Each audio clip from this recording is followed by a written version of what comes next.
ஒரு புருஷன் மொட்டாட்டி 2 பேர், அவளுக்கு ஒரே பொம்பளை பிள்ளை. அப்போ அந்த வீட்டுக்காரர் என்ன பண்ணியிருக்காரு, ஒரு விவசாயியை கூப்பிட்டு வந்திருக்காரு.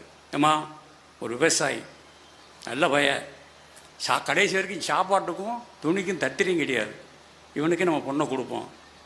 கோமனை வச்சுட்டு போய் இறங்கி வேலை பார்க்குறவனா நல்ல சாதிக்காரன் வேலை பார்ப்பானாயா? பெரிய சாதிக்காரன் எவனாவது கிளப்பு உள்ளே இறங்கி வேலை பார்க்குற பார்த்துருக்கியா? அப்போ அவன் என்ன ஆளாக இருப்பான்? நான் கொடுக்க மாட்டேன் என் பிள்ளைய. இந்த பொம்பளை பிள்ளைக்கு கோவம் வந்துருச்சு. இங்கே பாருங்கள், உங்கள் வளசலில் கொடுக்கணும்னாலும் ஒன்றும் சரியில்லைங்கிறீங்க, இங்கே எங்கள் அம்மா வளசலும் சரியில்லைங்கிறீங்க, நானே மாப்பிள்ளையை நான் பார்த்துக்கிறேன் அப்படின்ட்டு அவன் கிளம்பிட்டான். கிளம்பி போனால் எதுக்க ராஜா வந்திருக்கார், ரதகச்ச துரக பதாதைகளோட ராஜா வந்திருக்கார். ராஜாவை பார்த்த உடனே இவரத்தை நம்ம கல்யாணம் பண்ணணும் அப்படின்னு விறுவிறுன்னு போயிருக்கா. சாமியார் காலில் போய் விழுந்துட்டார். என்னடா ராஜாவை வச்சு நம்ம என்னத்தையாவது கல்யாணம் பண்ணி நல்லா இருக்கணும் பார்த்தா எல்லாம் இப்படித்தான் இருப்பான். பெரிய மனுஷங்க போனால் இந்த மாதிரி பண்டாரங்காலில் தான் இருப்பான். சாமியார் பின்தொடர்ந்துட வேண்டியதான அந்த பொண்ணு பின்தொடர்ந்தா. சாமியார் விறுவிறுன்னு போனால் ஒரு சாமி சிலை இருந்துச்சு. அந்த சிலையை பார்த்து நெடுஞ்சார விழுந்து கும்பிட்டதும் மண் எடுத்து தலையில் வச்சதும் ஒரு ஆலமரத்து கீழே படுத்துட்டான்.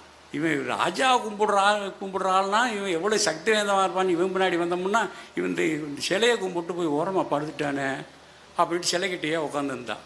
ஒரு நாய் அப்படி கூட வந்துச்சு. நாய் அதுக்கு சிலைன்னு தெரியுமா, கல்லுன்னு தெரியுமா, அதுக்கு போஸ்ட்டுன்னு தெரியுமா, அது வேலையை அதை ஆரம்பிச்சிருச்சு. அது அப்போ அவ்வளோ தைரியம் இல்லாமல் இந்த நாய் அந்த மாதிரி செய்யுமா? அப்போ நாய்க்கு தான் ஏதோ பெரிய சக்தி இருக்குது. இந்த நாயை நம்ம விடக்கூடாது. நாய்க்கு பின்னாடியே போயினான். நாய் லொங்குன்னு ஓடிச்சு. இவன் பின்னாடியே ஓடுறான். திடீர்னு ஒரு சந்துக்குள்ள ஒருத்தர் கல்லை வச்சு எரிஞ்சா பாருங்க நாயை. தொட்டியில் எவ்வளோ கஞ்சி ஊற்றி வச்சுருக்கேன், அதை குடிக்காமல் எங்கே சுற்றிட்டு திடுற அப்படின்ட்டு நாயை விரட்டி எரிஞ்சான். இவன் பார்த்தா அது எவ்வளோ சக்தி வாய்ந்த நாய்.